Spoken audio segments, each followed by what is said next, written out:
पहाड़ों की तलहटी में बसा प्रताप नगर बहुत ही समृद्धशाली राज्य था। प्रजा अपने राजा से बहुत खुश थी, परंतु प्रजा व राजा भान प्रताप सिंह दोनों को अगले उत्तराधिकारी की चिंता हमेशा सताती, क्योंकि राजा भान प्रताप सिंह की पत्नी 4 बार गर्भवती हुई, लेकिन चारों बार ही उनका बच्चा गर्भ में ही मर गया। अब रानी 5वीं बार गर्भवती थी, इसलिए राजा ने बहुत सी अनुभवी दाइयों को दूर दूर से बुलाया था। राजा बेचैनी और घबराहट के मिले जुले भावों के साथ अपने कक्ष के बाहर टहल रहा था। अंदर कक्ष से रानी के चीखने की आवाजें आ रही थीं। अचानक वो चीखें बंद हो गईं। राजा हड़बड़ी में दरवाजा खोलकर अंदर पहुंचा और उसकी नजर बिस्तर पर लेटी रानी के शरीर पर गई, जो पूरी तरह से काला पड़ चुका था। अगर उसके शरीर पर आभूषण ना होते तो भान प्रताप पहचान भी नहीं पाता कि वो उसकी वही प्रिय रानी है। उसने स्तब्ध खड़ी दासियों से पूछा, क्या क्या हुआ है रानी प्रभा को, और हमारा बच्चा कहाँ है? भान प्रताप, संभाल अपनी इस अभिशापित बच्ची को। ये कहते हुए सबसे बुजुर्ग दाई स्नान घर से बच्ची को लेकर आईं। उनके हाथ कांप रहे थे, जिस वजह से बच्ची उनके हाथ से छूटकर गिरने लगी। भान प्रताप उनकी ये हालत देखकर जल्दी से उनके पास दौड़ा और बच्ची को अपनी गोद में ले लिया। दाई ने वहीं गिरकर अपने प्राण त्याग दिए। भान प्रताप ने देखा कि उस दाई के दोनों हाथ भी वैसे ही काले पड़कर झुलस गए थे, जैसे उसकी पत्नी का शरीर हो गया था। जल्दी से कोई इन्हें देखो, भान प्रताप ने कक्ष में मौजूद औरतों से कहा। एक औरत उनके पास आई और उसने डरते हुए उस दाई की नब्ज को देखा। राजा, इनके प्राण भी आपकी पत्नी की तरह ही निकल गए हैं। क्या? ये नहीं हो सकता, ये नहीं हो सकता। कहते हुए सदमे में राजा के कदम डगमगा गए और वो बच्ची को लेकर वहीं नीचे बैठ गए। भान, क्या हुआ? कहते हुए उस कक्ष में भान प्रताप की बहन दाखिल हुई। उन्होंने जब भान प्रताप को सदमे में बैठे देखा और उसकी पत्नी का झुलसा हुआ शरीर देखा, तो भय से उसके मुंह से चीख निकल गई। हे अम्बे मां! कुछ दाई उनके पास आई और उन्हें सारी बात बताई। इंद्राणी ने संयम से काम लिया और कुछ सैनिकों से कहकर बेसुध भान प्रताप को उस कक्ष से निकलवाया और फिर कक्ष में आग लगा दी। अंत में इंद्राणी ने सैनिकों से भान प्रताप के हाथ से बच्ची को लेकर उसी आग में जला देने का आदेश दिया। जब सैनिक उनके पास आए, तब जाकर राजा भान प्रताप अपने होश में आए और उन्होंने सैनिकों को गुस्से से देखा, जिससे सैनिक दूर हट गए। भान, होश में आ, ये बच्ची नहीं कोई अभिशाप है, मर चुकी है ये, छोड़ इसे। इंद्राणी ने कहते हुए बच्ची को भान प्रताप के हाथ से छीन लिया। बच्ची में कोई हरकत न होते देख भान प्रताप को भी लगा कि उसने अपनी पत्नी और बच्चे दोनों को आज खो दिया है।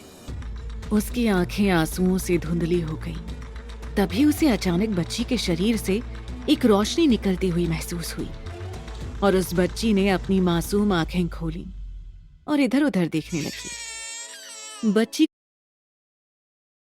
को जीवित देख भान प्रताप की खुशी का कोई ठिकाना नहीं रहा। उसने उसे बहन के हाथ से लेकर कस के गले लगा लिया। भान प्रताप ने उसका नाम मल्लिका रखा।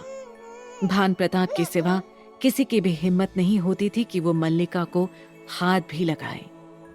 धीरे धीरे समय बीतता गया।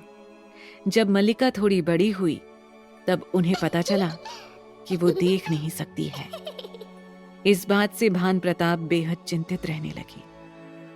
लेकिन जैसे जैसे मल्लिका बड़ी होती गई, उसने अपने पिता से अस्त्रों शस्त्रों की कठोर विद्या लेनी शुरू कर दी और वो अक्सर सैनिकों के साथ तलवारबाजी करती और उन्हें पराजित करती थी। आज वो पहली बार शिकार करने गई थी और भान प्रताप उसके आने का इंतजार कर रहे थे। पिताजी, पिताजी, आप कहाँ हैं पिताजी? देखिए, आज हमने एक मृग का शिकार किया है। मल्लिका दौड़ती हुई बगीचे में दाखिल हुई और उसने पिता से कहा, मल्लिका, हम यहाँ हैं। भान प्रताप ने मल्लिका की मीठी आवाज सुनकर कहा।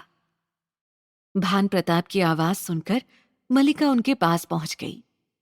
भान प्रताप ने आगे बढ़कर उसको अपना हाथ दिया और पकड़ लिया तो उसने अपनी त्योरियां चढ़ाकर कहा, पिताजी, आपसे हमने कहा है ना कि हमारी मदद ना किया कीजिए।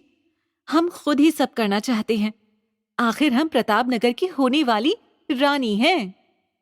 मल्लिका की बात सुनकर भान प्रताप ने उसके सिर पर हाथ रखा और कहा, मल्लिका, हम जानते हैं कि आपको किसी की सहायता की आवश्यकता नहीं है। आपने अपने ना देख पाने की कमी को अपनी दूसरी खूबियों से कम कर दिया है, परंतु जीवन में कुछ चीजों में तो किसी न किसी के साथ की आवश्यकता होती है। हम तो हमेशा साथ नहीं रह पाएंगे, तो आपके साथ एक जीवन साथी होना जरूरी है। इसलिए कल ही हमने आपका विवाह हमारे पड़ोसी राज्य के राजकुमार वीरभद्र के साथ तय किया है। अचानक अपने विवाह का जिक्र सुनकर मल्लिका चौंक गई। उसने कहा, क्या पिताजी, आप ये क्या कह रहे हैं?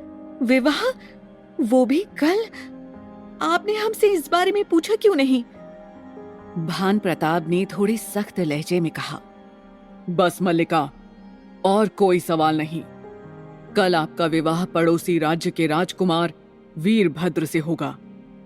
वो विवाह के पश्चात हमारे राज्य में रहेंगे और राज्य को संभालने में आपकी मदद करेंगे। लेकिन पिताजी, मल्लिका ने बोलने की कोशिश की। बस मल्लिका, ये हमारा आदेश है और आपको ये मानना ही होगा, कहकर वो वहां से चले गए।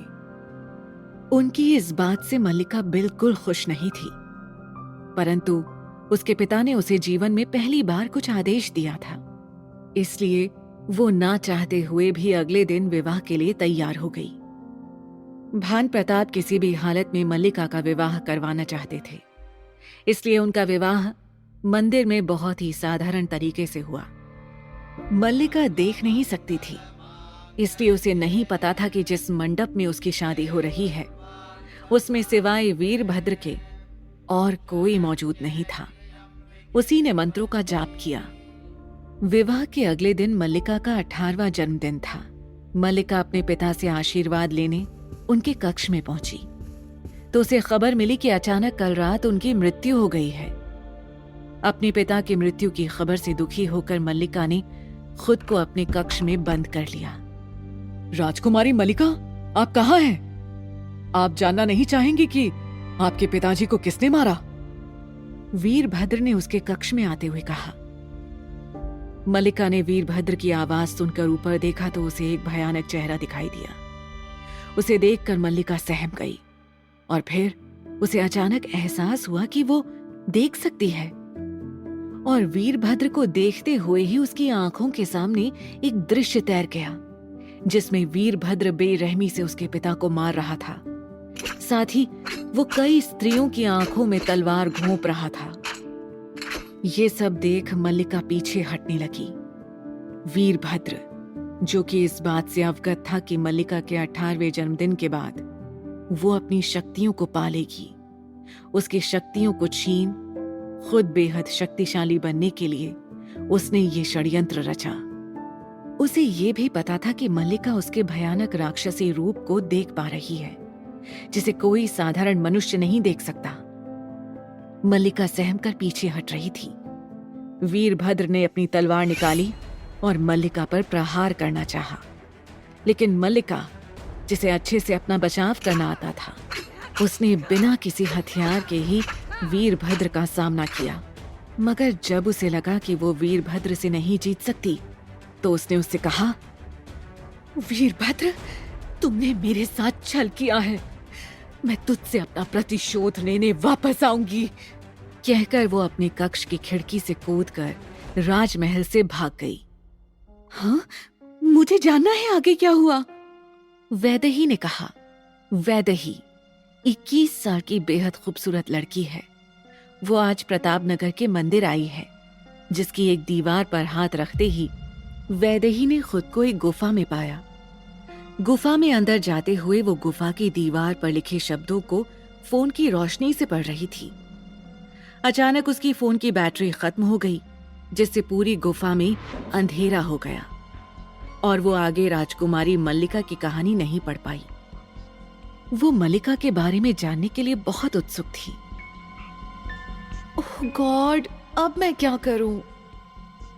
आओ मल्लिका, आखिर तुम्हें वापस आना ही था। अचानक गुफा में एक आवाज गूंजी। उस आवाज को सुन वैदेही उस ओर बढ़ गई। आगे उसने अचानक कुछ ऐसा देखा जिसे देख वो पूरी तरह से चौंक गई। सामने गुफा के अंत में एक बड़ा सा कमरा था, जिसमें चारों ओर जलती हुई मशालें लगी हुई थी। शायद यहाँ कोई रहता है। अब क्यों ना उस इंसान से जाकर मैं मल्लिका के बारे में पता करूं? ये सोच वैदेही वहां किसी को ढूंढने लगी। तभी उसकी नजर एक बड़े से ताबूत पर गई। उसने उस ताबूत पर हाथ रखा तो ताबूत खुद ब खुद खुल गया। वैदेही ताबूत के खुलते ही थोड़ा डर के पीछे हो गई। तभी उसकी नजर ताबूत के अंदर रखे एक शरीर पर गई, जो हूबहू उसकी तरह दिखता था, बस उसका पहनावा अलग था। उसे देख वैदेही बहुत ज्यादा घबरा गई। उसने कांपते हुए अपने हाथ को आगे बढ़ाया और उस शरीर को छूने की कोशिश की, लेकिन हैरानी की बात यह थी कि उसका हाथ उस शरीर के आर पार हो गया। अचानक कक्ष में जल रही सारी मशालें बंद हो गईं और गहरे अंधेरे में उस ताबूत में रखी लड़की की आंखें खुली। उसकी आंखें लाल थीं। उन आंखों को देख वैदेही चिल्लाकर बेहोश हो गई। उसके बेहोश होने के बाद ताबूत में रखी उस लड़की की आंखों में इतनी रोशनी हुई कि पूरा कमरा जगमगा उठा। कुछ देर बाद वैदेही को एहसास हुआ कि उसके हल्के से शरीर को किसी ने बाहों में उठाया हुआ है। उसने अपनी आंखों को खोलते हुए उस इंसान का चेहरा देखने की कोशिश की और खुद को रिहा करने के लिए अपने हाथ चलाने लगी। वो उस शख्स की बाहों से छूटने की हर मुमकिन कोशिशें करने लगी, लेकिन उसका शरीर काफी कमजोर था और उसकी आंखें कुछ देख ही नहीं पा रही थी। काफी देर बाद जब उसकी आंखें पूरी तरह से खुली तो उसने खुद को अपने बिस्तर पर पाया। उसका चेहरा पूरी तरह से पसीने से लथपथ था। उसने सामने दीवार घड़ी में टाइम देखा तो उसमें रात के 9 बज चुके थे और जो उसने अभी महसूस किया था वो उसे पूरी तरह से भूल चुकी थी। वो बिस्तर से उठी और खुद में बड़बड़ाई, किसी ने डिनर भी नहीं किया होगा और अतुल यहाँ आया है, मुझे उससे वो इम्पोर्टेंट बात भी तो करनी थी। कहते हुए उसने खुद के कपड़ों को देखा जो पसीने से पूरी तरह भीग चुके थे। उसने सोचा, ऐसा क्या देख रही थी सपने में जो मुझे एसी में भी इतना पसीना आ रहा था? ये मैं क्या सोचने बैठ गई? ये सब बाद में, अभी मुझे जाना होगा वरना अतुल चला जाएगा। ये कहकर वो बाथरूम में गई और शावर लेकर ब्लैक सलवार सूट पहनकर अपने कमरे से बाहर आई और किचन में जाकर अपने हाथों से सारा डिनर तैयार किया। डिनर बनाने के बाद वो गेस्ट रूम में गई जहां अतुल ठहरा हुआ था। जब वो दरवाजे को नॉक करने ही वाली थी तो उसे कुछ आवाजें सुनाई दी, जिससे उसके हाथ वहीं ठहर गए। तो आखिर क्या हुआ था मल्लिका के साथ? क्या सच में मल्लिका कोई अभिशापित आत्मा थी या कोई दैवीय इंसान? क्या मल्लिका ने लिया है वैदेही के रूप में दूसरा जन्म? और क्या रहस्य दफन था उस गुफा में? और ऐसा क्या देख लिया वैदेही ने जिससे वो रुक गई? क्या है इन सभी सवालों के जवाब? अगर आप जानते हैं तो हमें कमेंट बॉक्स में बताएं। कई बार अपनी पलकें वैदेही ने कई बार अपनी पलकें झपकाईं, क्योंकि वो चाहती थी कि जो उसके सामने हो रहा है वो उसका कोई भ्रम हो और पलकें झपकाते ही वो दृश्य बदल जाए। लेकिन ऐसा कुछ नहीं हुआ। उसके सामने अभी भी उसका बचपन का दोस्त और उसका होने वाला पति ही था, जो उसकी ही छोटी बहन के साथ बदसलूकी कर रहा था। अतुल, ये आप क्या कर रही हैं? छोड़िए मुझे, वर्षा ने कहा। अतुल ने वर्षा की गर्दन पर अपने होंठ रखते हुए कहा, वर्षा, मुझे आज मत रोको। अतुल, दीदी हम दोनों के बारे में क्या सोचेगी? आपकी शादी होने वाली है, वर्षा ने घबराते हुए कहा। वर्षा, पिछले 3 सालों से तुम्हारे परिवार ने कितनी बार वैदेही से मेरी शादी करवाने की कोशिश की, लेकिन हर बार कुछ ना कुछ ऐसा होता है जिससे वो शादी हो ही नहीं पाती। तो तुम्हें क्या लगता है इस बार ऐसा होगा? उसकी बात पर वर्षा खामोश रही। अतुल ने आगे कहा, वर्षा, मेरी आंखों में देखो। क्या तुम्हें मैं अच्छा नहीं लगता? क्या तुम मुझे नहीं चाहती? वर्षा हिचकिचाई और फिर वो अतुल के सीने से लग गई और धीमी आवाज में उसने कहा, अतुल, क्या ऐसा करके हम दीदी को धोखा नहीं दे रहे? नहीं, धोखा हम नहीं बल्कि वो हमें दे रही है। तुम भूल गई कितनी ही बार वो रातों को अकेली कहीं चली जाती है, जिससे यही साबित होता है कि उसका पहले से कोई आशिक है और शायद वही हमारी शादी नहीं होने देता। उन दोनों की ये सारी बातें दरवाजे के पास खड़ी वैदेही सुन रही थी। उसकी नीली आंखें आंसुओं से डबडबा गईं। उसने कभी सोचा भी नहीं था कि उसका बचपन का दोस्त उसके बारे में ऐसा सोचता था। हालांकि वो आज ये फैसला कर चुकी थी कि वो खुद ही अतुल से सारे रिश्ते तोड़ देगी, क्योंकि इतनी बार कोशिशें करने के बाद भी उनका विवाह ना होना नियति का कोई खेल था और जिसे वो अपना चुकी थी। लेकिन यहां आकर उसे अपने बारे में ऐसा कुछ सुनने को मिलेगा, इसकी उसने बिल्कुल भी उम्मीद नहीं की थी। निराश होकर वो अपने घर से निकल गई और सड़क पर आकर उसने टैक्सी ली। भैया, पास के किसी कैफे में चलो, वैदेही ने टैक्सी ड्राइवर से कहा। कुछ देर बाद वैदेही की आंख लग गई। टैक्सी ड्राइवर ने रियर व्यू मिरर में उसे देखा और उसकी आंखें एक पल को लाल हो गईं। उसने टैक्सी को शहर से काफी दूर जंगल में एक खंडहर के पास आकर रोका। कुछ देर बाद पत्तों की सरसराहट से महसूस हुआ कि कोई उनके पास बढ़ रहा है। कदमों की आहट सुन वैदेही की आंखें थोड़ी खुली, मगर वो कुछ भी साफ नहीं देख पा रही थी। टैक्सी का डोर ओपन करके उस आदमी ने वैदेही को अपनी गोद में उठाया और उसे खंडहर में बनी हवेली के अंदर ले गया। उन दोनों के वहां से जाने के बाद टैक्सी ड्राइवर को होश आया और उसने खुद से कहा, मैं इस जंगल में क्या कर रहा हूं? लगता है आज कुछ ज्यादा ही पी ली। इतना कहकर उसने यू टर्न लिया और शहर की ओर बढ़ गया। वो बिल्कुल भूल चुका था कि कोई लड़की उसकी टैक्सी में आई भी थी। इधर जैसे जैसे वो शख्स वैदेही को लेकर उस हवेली में आगे बढ़ रहा था, वैसे वैसे वो खंडहर नुमा हवेली फिर से खड़ी हो रही थी। उस शख्स ने वैदेही को एक बड़े से कक्ष में लाकर बिस्तर पर लिटाया। उस शख्स ने वैदेही के करीब आते हुए उसके कान में धीरे से कहा, राजकुमारी मल्लिका, आंखें खोलिए, देखिए हम आपके लिए वापस आ गए हैं। उसकी मध्यम आवाज सुनकर वैदेही की आंखें खुली और उसकी बड़ी बड़ी आंखें दो नीली आंखों से जा मिली। उन आंखों में एक अलग सा जादू था, जिस कारण वो खुद को उस शख्स के वश में महसूस कर रही थी। उसने धीरे से अपने होठों को खोलते हुए कहा, राजकुमार शांतनु।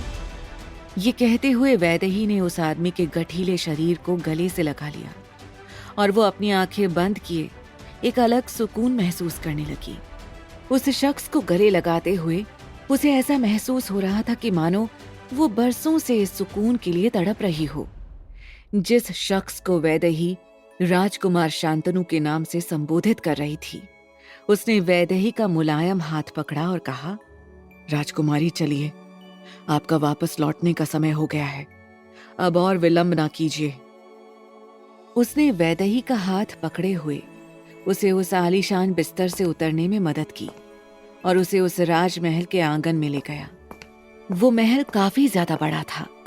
दीवारों पर अद्भुत मूर्तियां लगी हुई थीं।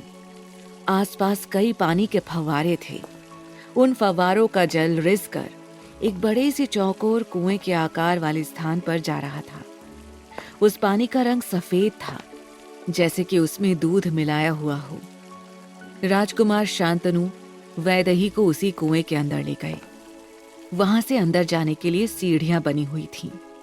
अंदर पहुंचते ही पूरी तरह से अंधेरा छा गया और अचानक से उस जगह पर एक एक करके विशाल मशालें जलने लगीं। साथ ही वहां से ऐसी आवाजें आने लगी जैसे कोई ढोल बाजे बजा रहा हो, जो कि किसी के स्वागत में बजाए जाते हैं। वैदेही इस वक्त वशीकरण में थी, इसलिए वो ये नहीं पहचान पा रही थी कि ये वही मंदिर है जिसे उसने अपने सपनों में बार बार देखा था। राजकुमार शांतनु ने एक नजर वैदेही पर डाली, फिर उसने आगे बढ़कर उस मंदिर की एक दीवार को हाथ लगाया और वो बड़ी सी दीवार तेज आवाज के साथ पीछे हो गई। उसी के साथ वो गुफा उनके सामने प्रकट हुई। अंदर आता वो दूध या पानी गुफा में प्रवेश नहीं कर पा रहा था। शायद कोई अद्भुत शक्ति उसे प्रवेश करने से रोक रही थी। राजकुमार शांतनु ने कुछ मंत्रों का जाप किया और उस गुफा में वैदेही के साथ प्रवेश किया। उन दोनों के अंदर जाने पर वो आवाज बंद हो गई और उसकी जगह किसी औरत के चलने पर पायल से घुंघरुओं की आवाज आने लगी। वैदेही और शांतनु दोनों जाकर उस ताबूत के पास खड़े हो गए। शांतनु ने धीरे से उस ताबूत को खोला और उसमें फिर से वही राजकुमारी मल्लिका का शरीर दिखाई दिया। इस बार भी उसकी जलती हुई आंखें खुलने से काफी ज्यादा रोशनी तो हुई, लेकिन इस बार उस रोशनी को देख वैदेही ने कुछ प्रतिक्रिया नहीं दी, बल्कि वो एकदम से बेहोश होकर शांतनु की बाहों में गिर गई। शांतनु ने उसे गोद में उठाया और उसे उस ताबूत में लेटा दिया। ताबूत में रखा मल्लिका का शरीर और वैदेही का शरीर दोनों एक हो गए और उनके मिलने से तेज रोशनी हुई और फिर वो रोशनी अचानक से बंद हो गई। साथ ही वहां जल रही सारी मशालें भी बंद हो गईं। राजकुमारी, जब तक आप अपनी शक्तियों को पहचान नहीं लेती, तब तक मैं हमेशा आपके पास कहीं ना कहीं किसी भी रूप में रहूंगा, कहकर शांतनु वहां से गायब हो गया। जाने से पहले उसने अपनी शक्तियों का प्रयोग करके फिर से वैदेही को उसके घर पहुंचा दिया। अगली सुबह खुराना हाउस में चहचहाती चिड़ियों की आवाज से वैदेही की आंखें खुली। उसने बिस्तर से उठकर अपने लंबे बालों को बांधा और कुछ गुनगुनाते हुए वॉशरूम में ब्रश करने के लिए चली गई। नहाकर उसने डार्क पिंक कलर का अनारकली सूट पहना। उसके साथ प्रिंटेड ग्रीन कलर का दुपट्टा अपनी गर्दन में डाला। आंखों में हल्का काजल लगाए और कानों में छोटी छोटी झुमकियां डाले वो तैयार हो गई। दीदू, दीदू, दीदू दरवाजा खोलिए, बड़े पापा आपको बुला रहे हैं। बाहर से वर्षा ने आवाज देकर वैदेही को बुलाया। आती हूँ, वैदेही ने कहा और जल्दी से अपने बिस्तर पर पड़े अपने सेल फोन को उठाया और दरवाजा खोलने के लिए आगे बढ़ी। जाते हुए ड्रेसिंग टेबल के मिरर में उसको उसकी जो आकृति दिखी, जिसमें उसके चोटी में बंधे हुए बाल बिखरे हुए दिखाई दे रहे थे और साथ ही उसने एक बहुत ही पुराने जमाने की पोशाक पहनी हुई थी। उसने दरवाजा खोला और सामने वर्षा को देखा तो उसे कल रात की वो बात याद आ गई जब उसने अतुल और वर्षा को एक साथ देखा था। दीदी, अब चलिए, आज आपकी हल्दी की रस्में होनी है। ये कहते हुए वर्षा नजरें चुरा रही थी। वैदू, रोज तो तू जल्दी उठ जाती है सुबह, आज क्या हो गया तुझे? दूसरे घर जाएगी तो हमारी नाक कटवाएगी। वैदेही के बड़े भाई ने अपनी आवाज में रौब लाते हुए कहा। वो अपने पापा की नकल कर रहा था, क्योंकि उसके पापा हमेशा अपने हाथों को पीछे किए हुए ऐसे ही बातें किया करते थे। उसकी बात सुनकर वर्षा और वैदेही दोनों ही अपने मुंह पर हाथ रखकर हंसने लगी। भाई, आप कितना भी बड़े पापा की तरह मूछें बना लो, लेकिन उनकी जैसी पर्सनालिटी होना इम्पॉसिबल है। DIG हैं वो, समझे? वैदेही ने कहा। ओए चुप कर, अब मैं भी IPS बनकर दिखाऊंगा तो यूं चुटकियों में ना छुट्टी कर दूंगा सबकी। लंबे और पतले शरीर के मालिक यानी कि मानव खुराना ने कहा। वो अपने पापा से काफी डरता था, लेकिन उनके पीठ पीछे उनकी काफी बुराइयां भी करता था। मानव के पिता रणविजय से घर में सभी डरते थे, सिवाय वैदेही के। रणविजय वैदेही को सबसे ज्यादा प्यार करते थे और कभी उससे ऊंची आवाज में बातें नहीं करते थे। उन्होंने वैदेही को एक पिता बनकर प्यार दिया, तो एक दोस्त बनकर उसके हर डिसीजन में उसका साथ दिया। लेकिन वो उसके पिता नहीं थे। वैदेही के बचपन में ही उसके मम्मी पापा की एक एक्सीडेंट में मौत हो गई थी। उनके जाने के बाद वैदेही और वर्षा दोनों को उनके बड़े पापा ने अपनी बेटियों की तरह ही रखा था। वैदेही उनका बहुत सम्मान करती थी, इसलिए जब इतनी कम उम्र में भी उन्होंने उसकी शादी कराने के लिए कहा तो उसने बिना सोचे समझे हाँ कर दी, जबकि वो अभी शादी नहीं करना चाहती थी। फिर भी उसने खुद को अपने बड़े पापा के फैसले के आगे झुका लिया। लेकिन वैदेही की कई बार शादी टूटने के कारण रणविजय भी काफी परेशान थे। लेकिन फिर भी वो हार माने बगैर हर बार किसी अच्छे मुहूर्त को देख वैदेही की शादी कराने की कोशिश करते थे। और आज भी एक अच्छा मुहूर्त था। वैदेही आज चौथी बार दुल्हन बनने जा रही थी। लड़के, तुम मेरी दोनों बच्चियों को क्या सिखा रहे हो? एक रौबीली आवाज आई तो मानव कांप गया। उसने पलटकर कांपती आवाज में कहा, जी जी जी पापा जी, मैंने क्या किया है? नालायक, जाओ यहां से और अपनी माँ की कुछ मदद कराओ। रणविजय जी ने कहा। अपने पापा की बात सुनकर मानव वहां से चुपचाप निकल गया। वर्षा भी खड़ी खड़ी कांप रही थी। उसे डर था कि कहीं उसे भी डांट न पड़ जाए। वहीं रणविजय जी वैदेही की ओर बढ़े। वैदेही ने उनकी डरा देने वाली आंखों में देखा। रणविजय जी भी उसकी आंखों में ही देख रहे थे। तो आखिर कौन था ये शख्स जो बार बार वैदेही को राजकुमारी मल्लिका के नाम से पुकारता था? क्या वैदेही वक्त रहते समझ पाएगी वर्षा की चाल? और क्या इस बार हो पाएगी वैदेही की शादी? क्या हैं इन सभी सवालों के जवाब? अगर आप जानते हैं तो हमें कमेंट बॉक्स में जरूर बताएं और आगे की कहानी जानने के लिए सुनते रहें इश्क का न्यू टर्न।